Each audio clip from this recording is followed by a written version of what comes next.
Father in heaven, maraming salamat po. Thank you so much for this day, Lord, for this opportunity to be here in your house. Thank you so much for creating us in your image, in your likeness. Thank you so much that we realize and we acknowledge, Lord, whoever we are today, our body, our mind, everything that we have, Lord, everything is for you. That we are truly created, Lord, to be yours. Sa'yo lang, Panginoon. Maraming salamat. And so today, Lord, in your presence, with our family here, today, we receive your love, Lord. Allow us, Lord, to lift up our novena to God's love. Lord, it is your promise. You have declared, Lord, that kung may 2 o 3 o higit pa na tumatawag sa iyong pangalan, Panginoon, naroon ka sa gitna. And so today, Lord, with our brothers and sisters, we intercede for each other's prayer, Lord, the dreams that you have planted in our hearts. Come today, Lord, and show us your power, your might, your mercy. As we proclaim, Lord, and as we claim all of this in the name of the Father, and of the Son, and of the Holy Spirit, amen. All together, today I receive all of God's love for me. Today I open myself to the unbounded, limitless, overflowing abundance of God's universe. Today, to God's blessings, healing, and miracles. Today, I open myself to God's word so that I become more like Jesus every day. Today, I proclaim that I am God's beloved. I am God's servant. I am God's powerful champion. And because I am blessing the world. In Jesus' name, amen and amen. Brothers and sisters, the word of God. Thy word is a lamp unto my feet and a light unto my path. Give the Lord a big hand today, brothers and sisters. Hallelujah. Hallelujah. May I invite you to sit down. Pwede na po tayong maupo, and thank you to our music ministry, to Brother Arcel in leading us to praise and worship.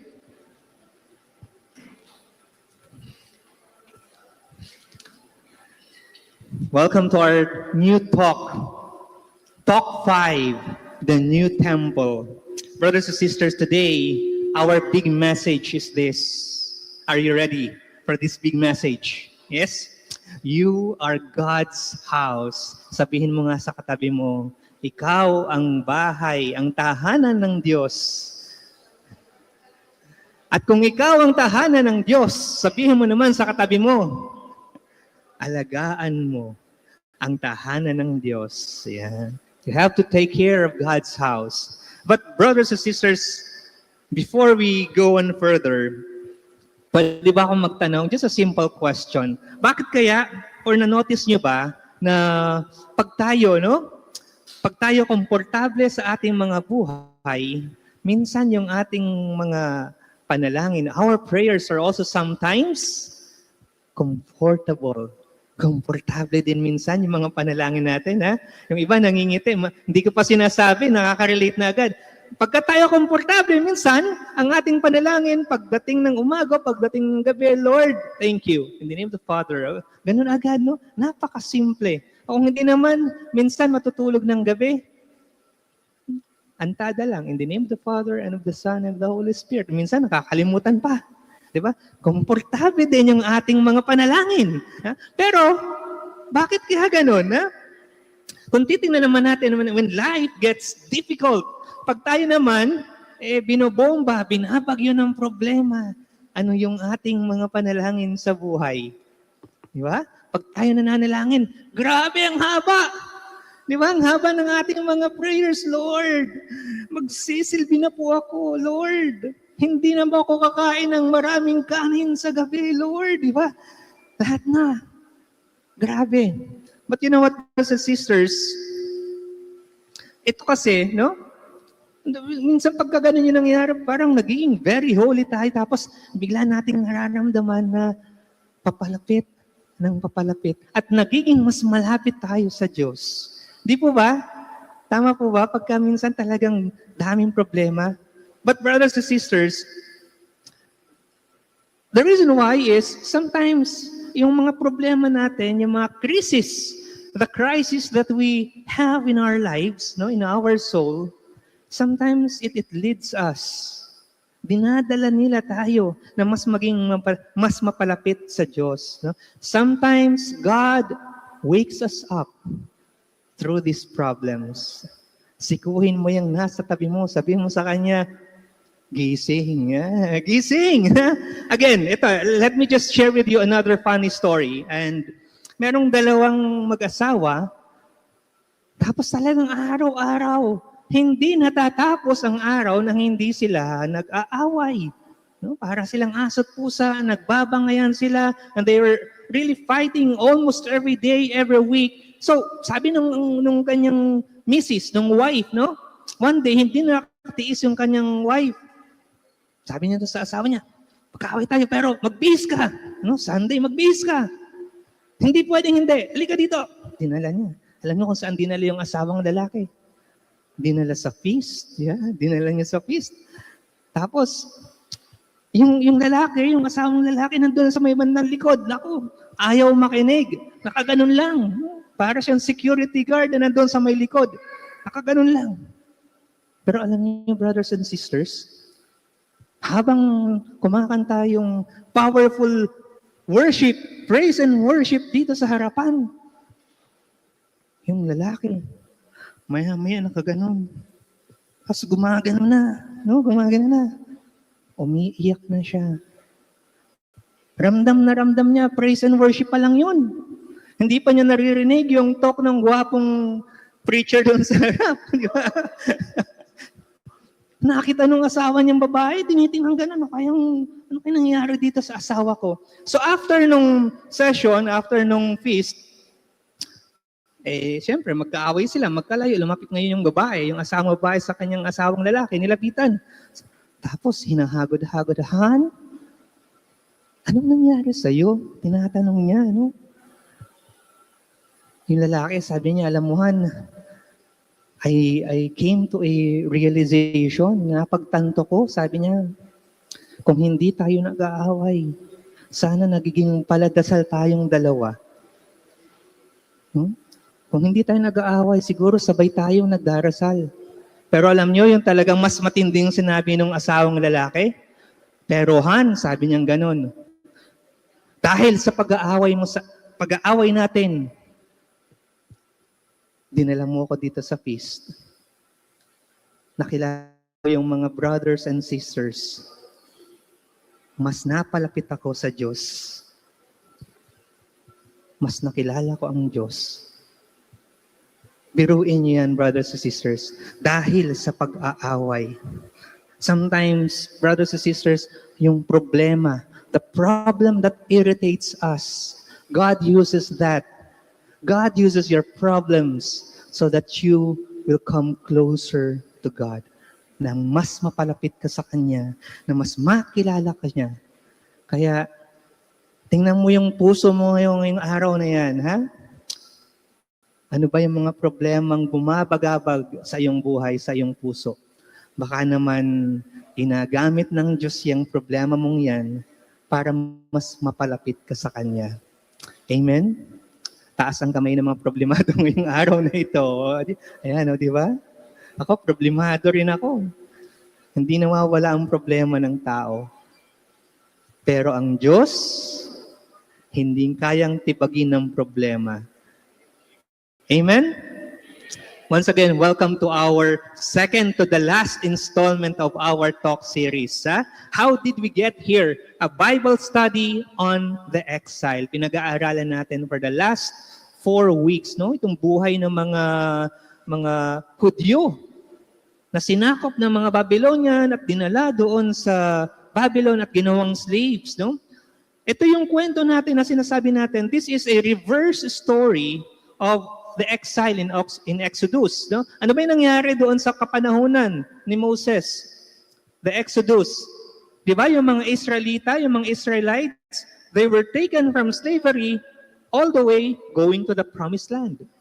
Now, the opposite is happening. Nandun na sila. Nasa promised land na sila. But all of a sudden, they were conquered by the Babylonians at dinala sila ngayon from the promised land to Babylon, to exile. So, kabaliktaran yung nangyari, ha? So, ever since this happened, itong exile nito, they were praying and they were asking, no? Parang itong Exodus 2.0. They were going to God, they were praying to God, Lord, kailan mo po kami tatanggalin dito? Lord, pwede naman po sigurong ibalik ninyo kami, no? Kung ano kami dati doon sa promised land. And in the book of Lamentations, ito yung sinasabi nila, let's read this together. In Lamentations chapter 5, verse 1 to 2 and 21 to 22. Let's read this. Remember, Lord, what has happened to us. Look and see our disgrace. Our inheritance has been turned over to strangers. Kinamkam lahat ng aming mga pag-aari, our homes, to foreigners. At ito yung sinasabi nila, Lord, please, can you restore us to yourself, Lord, that we may return, renew our days as of old. Gaya ng dati. Balik mo naman kami dun, Lord. Sino yung palaging tumitingin sa kanyang nakaraan at ang sinasabi, sana gano'n na lang kami dati. Sana maibalik namin yung dati. Huh? Unless you have utterly rejected us and are angry with us beyond measure. Again, let's read this line again. Restore us to yourself. Ibalik mo kami sa sarili mo. And then, so that we may return. And then they were praying for 2 things here. Number 1 is, they returned to the Lord. Lord, papalikin mo naman kami sa iyo. At Lord, sana makabalik na kami doon sa aming lupain sa Jerusalem. Dalawa ang hinihingi nila. In their minds, brothers and sisters, pareho lang yun. Napagkisala, nakabalik na doon sa kanilang dating bahay, sa kanilang lupain, nakabalik na rin sila sa Diyos. It's the same. But brothers and sisters, let me ask you, tama ba? Pareho ba? Iisa lang ba yung ibig sabihin nitong dalawang ito na makabalik sa Diyos at makabalik sa kanilang lupain? Ha? Kasi minsan yun yung ating nagiging misconception. It's the same mistake that we also do in our lives, no? Ano nga ba yung nangyayari dito? Pag tayo nasa middle of a crisis, we assume these 2 miracles. Number 1, that we have, or that God asks us, or we ask God, no, for a physical rescue. Lord, pagalingin mo naman po ako dito sa aking sakit. Lord, hirap na hirap po ako. Hindi po ako makagalaw. Lord, give me the miracle of healing that I am praying for. And then secondly, the spiritual renewal.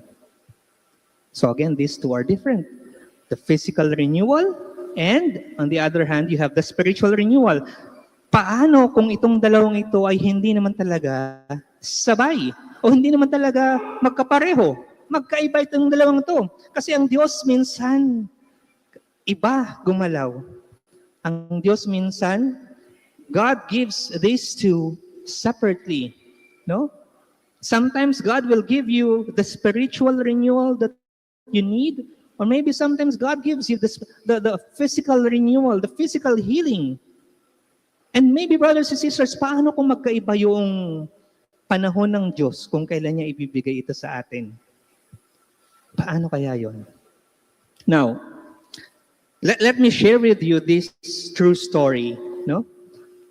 There is this man, his name is Lando.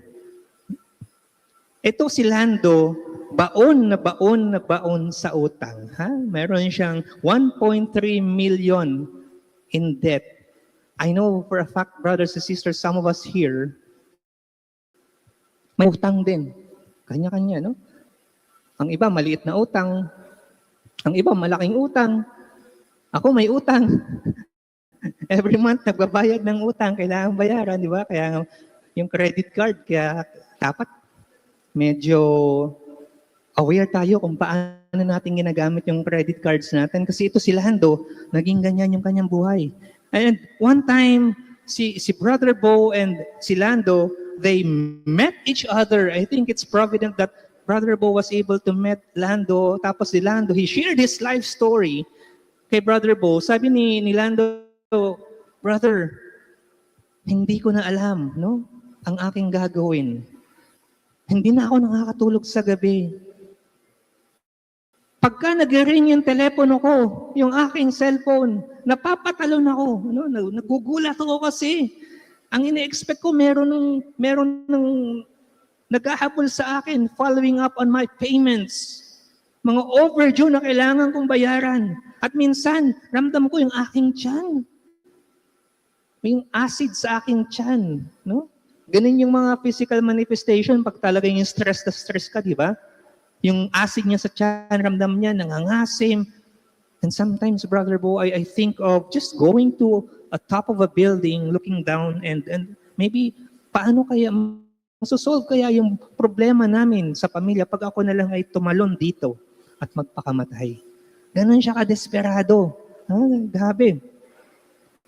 Pero sabi niya, hindi ko kaya, Brother Bo, kasi meron akong pamilya, kawawa naman yung aking asawa, meron akong 2 anak, maliliit pa, hindi ko kayang iwan sila. And then, finally, sabi niya gano'n, sa pagpunta ko dito sa feast, unti-unti, Brother Bo, natututo ako, no? Yung mga talks ninyo about financial, relationship, mga tungkol sa Biblia, Brother Bo, sabi niya, nung one time na nakita sila, Brother Bo, alam niyo, mga sinishare ninyo sa mga LG na pinupuntahan ko, it helped me, Brother Bo, sabi niya. May utang pa rin po ako, sabi niya gano'n, na nakita ulit sila ni Brother Bo, pero po, mas at peace na ako. Why? Because I have surrendered my situation, my circumstances in life sa Diyos. Pinagpasa Diyos ko. Pero importante, brothers and sisters, hindi lang dapat nagtatapos sa pagpapasa Diyos. Ha? Huwag po natin kakalimutan yan. We also have to do something. Kaya ito naman si Brother Bo, sabi niya, ano ba yung mga kautangan mo? Sabi nga ni Lando, meron po akong 5 credit card. Imagine, 5 credit card. At lahat po ng mga credit card kong yan, may utang ako dyan. Iba-iba yung mga utang ko dyan. Ang sabi ni Brother Bo sa kanya, let me give you a brotherly advice. Ang gawin mo, kung kaya mo ganito ha, bayaran mo muna yung credit card na maliit yung utang mo. Every month, bayaran mo yung maliit. Doon sa mga sobra mo, ano? Mga sobrang kinikita, bayaran at makikita mo. So next time na nakita sila, sabing ganon ni Lando kay Brother Bo, Brother Bo, no? Konti na lang, 3 credit cards na lang yung aking binabayaran. Effective ang inyong advice sa akin. Sabi ni Brother, see where you are right now, di ba? Mas masarap yung pakiramdam, inuna mo yung maliit mong binabayaran, kasi meron din po kasi itong psychological effect, tama po ba? The more that you will see your debt being paid from 5 down to 4, down to 3, may psychological effect yan eh. Mas na-encourage ka because you know that something is happening, may resulta yung ginagawa mong pagbabayad. Brother Bo, salamat po, sabi niya ganun. Paunti-unti, nababayaran ko. At sa sunod na nagkita sila, after siguro 3 years or so, no? Kasi malaki yung binabayaran niya. Pero nagkita ulit sila ni Brother Bo, sabi niya ganun, Brother Bo, Salamat po. I am debt-free. Wala na po akong kautangan. Wala na po akong binabayaran. I am officially and I am happily living a peaceful life because I am debt-free. Bayad na lahat, Brother Bo. Again, brothers and sisters, sometimes it takes us a crisis. Minsan, kailangan nating dumaan doon sa hirap so that we will push ourselves back to the Lord. And take it from the story of Brother Lando. Bayad na, ha? Bayad na lahat. Pero kung titingnan ninyo, brothers and sisters, mabalik ko lang doon sa ating renewal, the renewal physically and renewal spiritually, hindi po sabay nangyari yon kay Brother Lando. Nauna, ang spiritual renewal, napalapit sa Diyos. At paunti-unti, nagbago ang kanyang buhay, nagbago ang kanyang pananaw, mas gumanda ang kanyang relasyon, hindi lang sa Diyos, sa kanyang pamilya, and even his relationship with his finances. His spiritual renewal happened first. And then, after 3 years or so, the physical renewal happened. Nung finally, nabayaran na niya 100% ang kanyang utang. God's timetable, brothers and sisters, it's different from ours. Ngayon, mabalik tayo sa ating story. No? Let's go back to our story. The exiles, after 70 years, no, as Jeremiah, di ba, a few months ago, 2 weeks ago, we talked about that prophecy. Sabi ni Jeremiah, 70 years, we will be here. No? We will stay here for 70 years. Yung mga anak na ninyo ang makakabalik dito sa Jerusalem. So after 70 years, as Jeremiah prophesied, the exiles returned home to Jerusalem. Because, anong nangyari? Yung kanilang conquerors, itong mga Babylonians who conquered them, yung mga Babylonians naman, yung na-conquer. Mga Persians naman. So ganun yung nangyari. So our Jewish exiles fell under a new management from the Babylonians to the Persians. And kung titingnan natin, brothers and sisters, kasi napakaganda, dahil we can relate to this. Remember in our history, we were also conquered. Right? Napasa ilalim tayo ng mga Espanyol, ng Spaniards. Gaano katagal?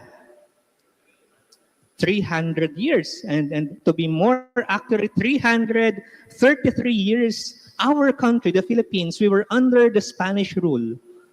Imagine, 3 centuries, nandun tayo, no? And in 1938, or 1898 rather, eto naman, pumasok ang mga Amerikano. And they defeated Spain, di ba? Sa ating history. At ano po yung nangyari? Binili tayo ng mga Amerikano sa Espanya. Magkano? $20 million. Ano ba yan? Wala, no? $20 million. Imagine, during the time, just a little bit of statistic here, in 1898, our population was 8 million. So kung i-divide mo yung $20 million doon sa 8 million na mga Pilipinong nandito sa Pilipinas sa panahon niyon, magkano po ang bayad sa bawat Pilipino? $2.50. 1898. Mahal na rin yun. No? Mataas ang value ng pera noon. $2.50. So, nakaka-relate tayo doon sa nangyari dito sa ating mga kapatid, sa mga Jewish exiles. Dahil tayo mismo, ganun-ganun yung pinagdaanan natin as a country, as a people. We were passed from one ruler to another. Amen? Now, after Persia took over, naging new management na natin ito yung kagandahan sa nangyari. The Persians, they allowed the Jewish exiles to go back, to return to Jerusalem and rebuild their nation. Sabi niya gano'n, sige, pwede na kayong bumalik sa inyong mga bahay, sa inyong tahanan.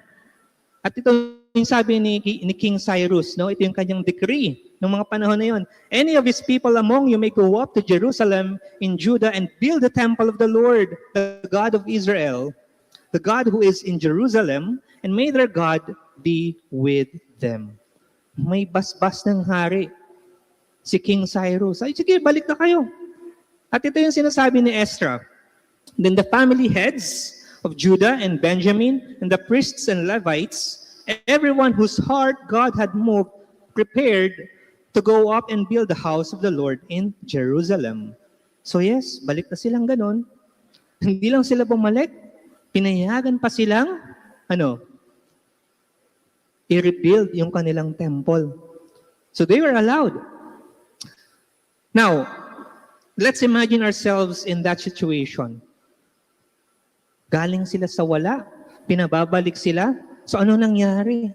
When their leaders decided, na sige, since nandito na tayo, then we build the house of the Lord again. The temple of the Lord again.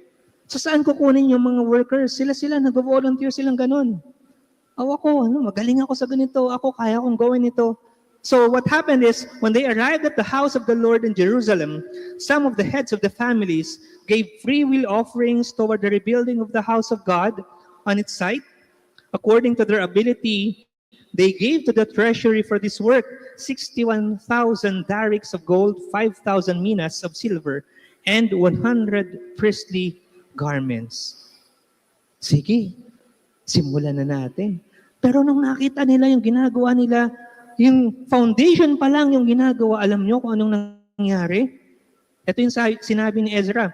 But many of the older priests and Levites and family heads who had seen, ito yung mga matatanda na, ito yung mga nag-survive all throughout the 70 years. Nung nakita nila kung ano yung binibuild na yun, sabing ganon, who had seen the former temple, they wept. Umiyak sila. Umiyak sila. No? Wept aloud when they say the foundation of this temple being laid. Pero yung iba, tuwang-tuwa sila. Sino yung mga tuwang-tuwa? Ito yung mga bago. Ito yung new generation. Ha? So while many others shouted for joy, no one could distinguish the sound of the shouts of joy from the sound of weeping, because the people made so much noise, and the sound was heard far away. Again, the people who had not seen, wala namang kasi mga pictures doon, walang mga selfie nung dating temple sa Jerusalem. They were happy because finally, out of nothing, out of zero, now they see something that is being built up, that they can say, this is the house of the Lord. But again, the older people, they were crying, they were weeping, and they were emotionally wrecked. Bakit ganito? Ang liit-liit, ang pangit. Kasi yung idea nila, pagbalik nila, kung ano yung laki, kung ano yung ganda ng dati nilang templo, ibabalik nila in its former glory. No? The physical disparity between the first and the second temple or the second house was huge. Ang laki. So kung i-imagine natin to, brothers and sisters, itong templo kasi ni Solomon, itong Jewish temple, of course, it was built during the time that the Jews were one of the superpowers of the world. So ibig sabihin, marami silang resources, marami silang ginto, yung mga ginagamit nilang materials, the logs, these are subs. And lahat ng mga ornaments nandoon, maganda. But they don't have it now. And if you can just imagine this, the second one is smaller, it is simpler, and if you will maybe put an analogy to it, yung isa para siyang kasing laki ng Manila Cathedral, yung dati. At yung ngayon, para na lang isang barangay chapel. Ganon yung disparity. Parang ganyan, no? Ganda-ganda ng isa, tapos itong pangalawa, napakasimple. Now let me ask you this, brothers and sisters. Sa inyo bang buhay, have you experienced or expected God to do something big in your life? May hiningi ba kayo sa Diyos? Malaki. Pero, ano yung natanggap ninyo sa Diyos? Maliit. Lord, kailangan ko ng 10 milyon.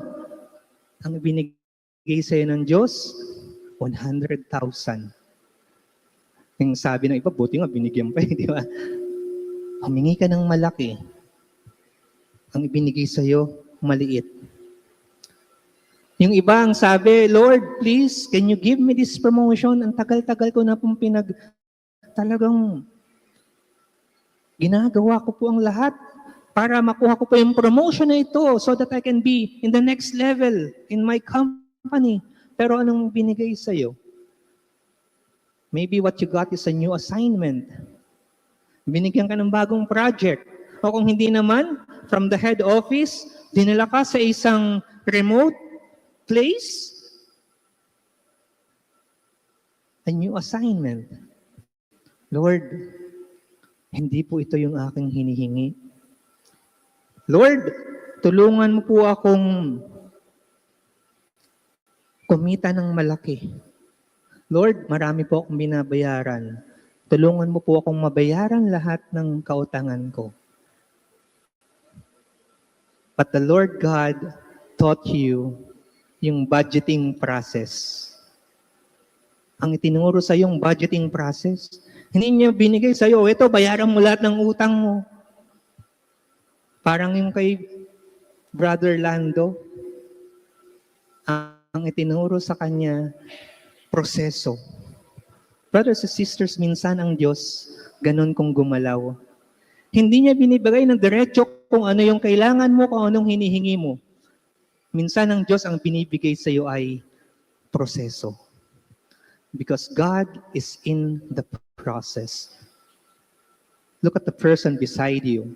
Sabihin mo sa kanya, kaya, trust the process. Trust the process. Maniwala ka. Magtiwala ka. Ha? Trust the process because God is in the process. Now, siguro kung tatanungin natin ito si Prophet Haggai, no? Haggai was one of the great prophets. And ito si Prophet Haggai, nung nakita niyang ganun, during those times, no? Nakita niya, may mga umiiyak, may mga natutuwa. So lumapit siya dito sa mga weeping elders. Tapos ito ang sinabi niya, who is left? Nandiyan ba yan? Who is left among you who saw the house in its former glory? Sino yung nakakita nung dati, ha? How does it look to you now? Does it not seem to you like nothing? Wala pa rin kumpara doon sa dati. Pero ang sinabi ni Haggai sa kanila, Haggai shocked these weeping elders. And he continued on saying, the glory of this present house will be greater, no? Will be greater than the glory of the former house. Siguro kung tayo yung mga weeping elders, no? In our minds, naloloko na to, no? Siguro nababaliw ito si Prophet Haggai. How can this small structure be greater than this big structure that we used to have? But brothers and sisters, the second temple may indeed lack the glory of God, but Haggai was referring to something different. Haggai is referring to God's glory. God's glory. God's good. Yung presence. That God's presence, God's glory is present, that is there in that structure, but even more, that something more is going to happen. Something greater is coming. And we believe, brothers and sisters, what Haggai was sharing to these elders, he was referring to Jesus, the coming of Jesus. But let me first ask you this question. Ito na tanong na natin, but let me again ask you this question.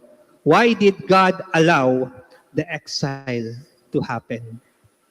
Yung pong nakakaalala nung ating sinabi last time, no? Why did God allow exile to happen? And this is the answer: to expose their poor spiritual condition. Para makilala nila. Di ba minsan ganun ang nangyayari sa atin? When something happens, the crisis, when a crisis, when big problems, when big challenges come to our lives, sometimes, yung pong mga nangyaring yun, it draws out what is in our hearts.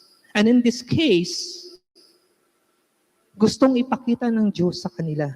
No? Ano ba ang nasa puso nila noong mga panahon na yon? That they are living in poor spiritual conditions. Imagine, brothers and sisters, if we go back to our Bible, this is also the time when they were already practicing, di ba, different rituals, starting to believe in idols, living in sin. So this is why the crisis happens, so that they will see that they are living in poor spiritual conditions. Yes, no? Mayroon silang Solomon's majestic temple, but because of that same temple, again, that pulled them away from God. And they started to live in sin. The exile destroyed that glorious temple. Then what happened? The exile, the conquerors, they destroyed the temples, sinunog nila, which is true of their depraved hearts. Nung ang ating mga kapatid, they were exiled to Babylon, their hearts was crushed. And this reminds me with another story. Meron akong isang kakilalang doktora, ha? Hindi na natin bibigyan ng pangalan niya. And this doktora, very successful siya. Imagine, very successful, panay ang pasok ng pera sa kanya, and she was already planning on expanding yung kanyang clinic, no? Meron siyang clinic sa Makati, meron siya sa BGC, meron siya sa Ortigas, and nag-expand pa siya. Iniisip niya pa, how else can I expand all my clinics? Tapos silang mag-asawa, nagpaplano na paano palalakihin yung kanilang bahay, nagpapagawa sila, nagpapa-extend ng bahay, bibili ng bahay dito sa ibang lugar, sa ibang bansa. No? Napaka-grabe, no? Itong buhay nitong mag-asawa, nitong doktora na ito. Now, this is what happened. One day, this doktora, she went to the doctor, and after several days, got the result of her tests. May cancer siya. Tinamaan siya ng cancer. And everything that she was building fell apart. No? Parang pinagtakluban siya ng mundo, gumuho ang kanyang mundo because everything, lahat ng ginagawa niya meant nothing already. So hindi niya ngayon alam ang gagawin niya. But she prayed in her heart. Ito yung sinasabi natin eh. And then she realized after really praying and coming closer to God, dalawa lang pala ang importante sa kanyang buhay. Two things matter in her life, nothing else. Number one, she wanted to spend more time with her family. And number two, she wanted to spend more time and grow closer to God. Dalawa lang. Everything else didn't matter anymore. Wala nang halaga sa kanya. And fast forward sa kanyang life story, 4 years after, itong si doktora, makikita mo, ibang-iba na yung glow niya sa kanyang katawan. Was she healed in cancer?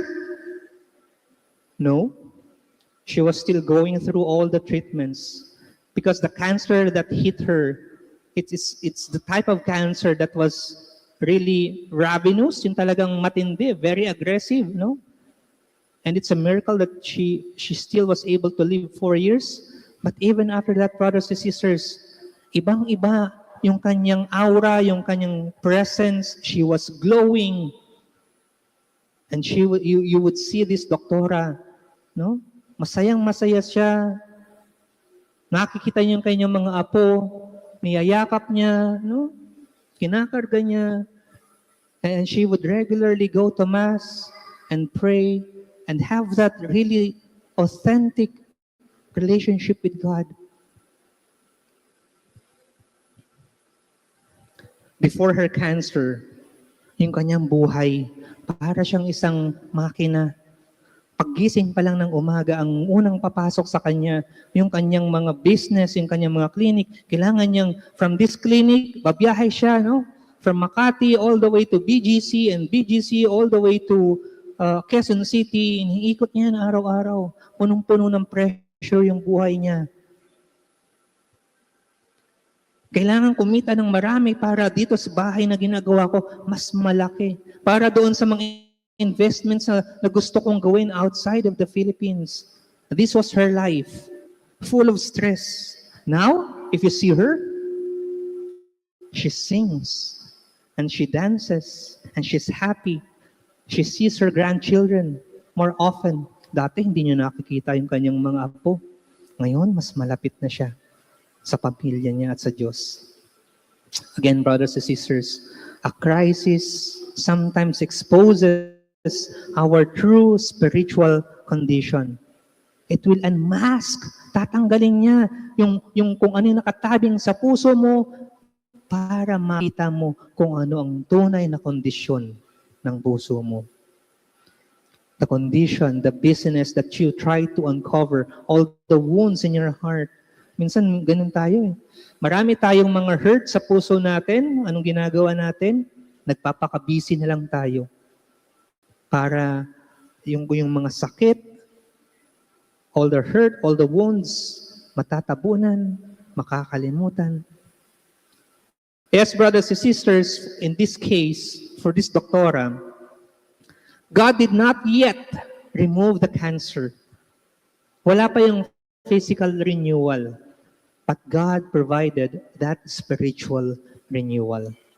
That different type of cancer, no? The spiritual renewal that she needed, yun ang inuna ng Diyos sa kanya. At ang maganda dito, her heart, which is very important, is now in the right place because her heart is with God.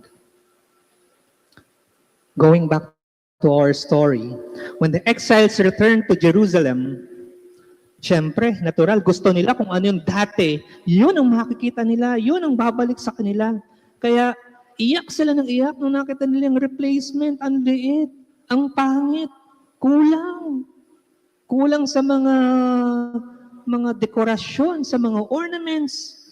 But I believe, brothers and sisters, that God gave them that smaller temple, that simpler temple, because God was already preparing them for a new era, a new time, where God's temple was no longer, listen to this, where God's temple was no longer made of stone, but of body and blood and heart and spirit.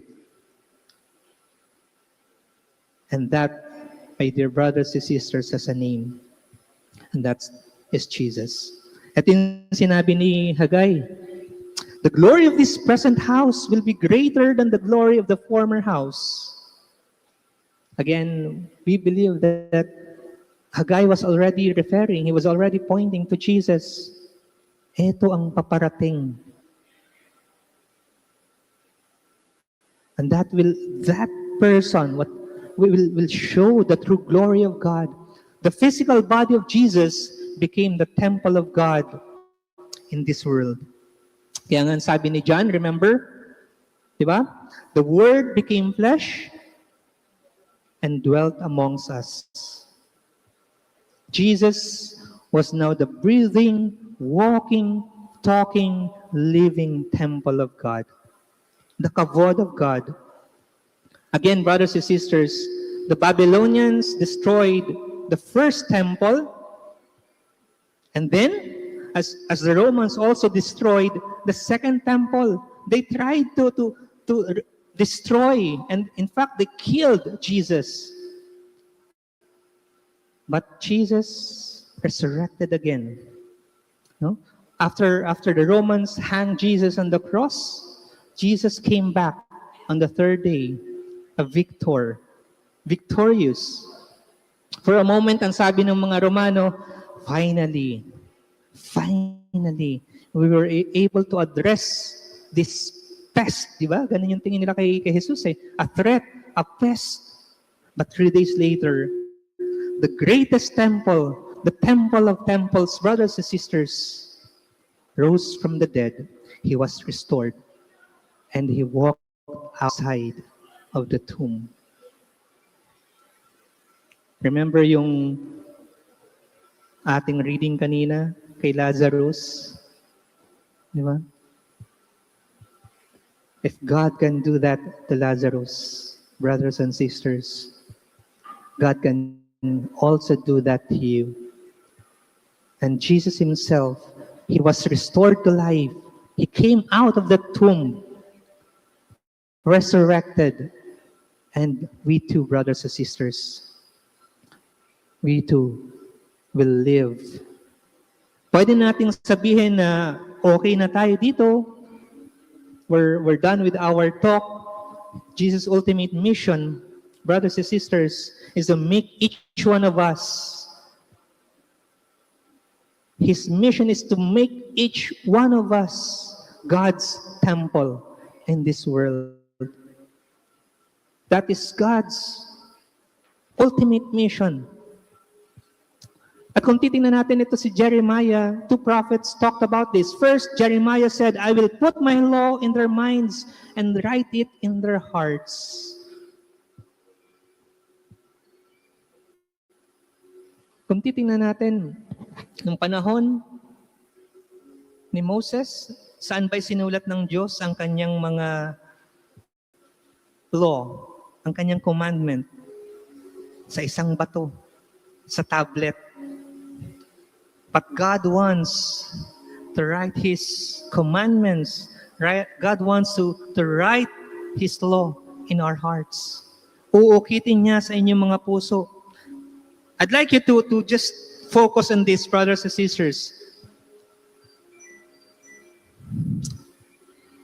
Itong mga stone tablet, remember, saan ito nilagay? Saan ito nilagay? These stone tablets were inside the Ark of the Covenant. Diba? Everywhere they go, pagka meron silang gyera, meron silang labanan, they would bring the Ark of the Covenant so that they bring God because they believe that God is in that place. At itong Ark of the Covenant nito, this was placed in the Holy of Holies. Andun siya sa pinakagitna, sa puso ng templo ng Diyos sa Jerusalem. I'd like you to imagine that. Those tablets, they were located, they were placed in the Holy of Holies inside. And remember, brothers and sisters, hindi lang basta-basta kung sino-sino lang ang pwede makapasok doon. And now, our hearts are at the center of God's temple. Si Prophet Ezekiel, he proclaimed that there is a same and powerful message. I will give you a new heart. I will give you a new heart and put a new spirit in you. Brothers and sisters, may I say this differently? Kung titingnan natin sa buhay natin ngayon, my dear friends, minsan tayo humihingi, no? That's something that we are asking God, we cry to God. Why? Because, Lord, hindi mo binigay sa akin yung aking hinihingi. Why is it, Lord, that my life, it did not turn out the way I planned it to be? Akala ko ba, you planted these dreams in my heart. Pero bakit, Lord, hindi yata nangyari? My life turned a wrong turn. Lord, mahal mo ba talaga ako? Lord, I looked at myself as somebody who's doing great things in my work. Lord, pero bakit ang trabaho ko ngayon, ganito lang, maliit lang? Why is my job smaller? I thought you designed me to be great, to do great things for you. Panginoon, I wanted a comfortable life. Pero bakit, Lord, yung bahay ko, parang bahay ng daga, parang bahay ng posporo sa liit. Siksikan kami, mainit, wala akong aircon, Lord. Why is my house so small? And sometimes God's blessings for us, they may look different, they may look small, but brothers and sisters, what if we look at it differently, from a different perspective? What if we try to look at it from God's perspective? And God right now, ang sinasabi niya sa bawat isa sa atin, yes, my child, I am building something great for you. Pero the one that I'm building for you, the one that is great, it's not your job. It's not your house. It's not the finances that you are praying for. It's not just the success. My child, I am building your heart. I am building your heart. Because brothers and sisters, the greatest temple that God will ever build is not made of stone. Amen? So forget about the structure, the grandeur, the gold, everything. Forget everything. But don't you ever forget, my dear friends, kung bakit ka ginawa ng Diyos. God created you to be His. God created you to be His house. You are God's greatest temple. You are God's house. And my dear friends, ang sinasabi ng Diyos, nais niya na tumira sa bahay na yan. Nais niya na tumira sa puso mo. At ang tanong, will you allow Him to enter His house and live in your house forever? May invite everyone to stand up.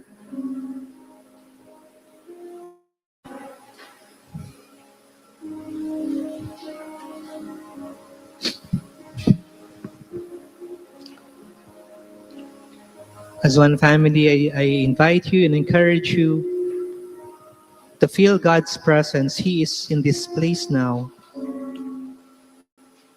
He knows what is in your heart.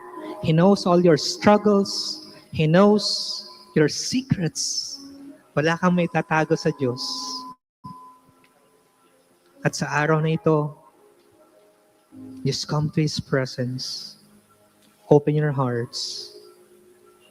In the name of the Father, and of the Son, and of the Holy Spirit. Amen. Father in heaven, we thank you for your message today, Lord.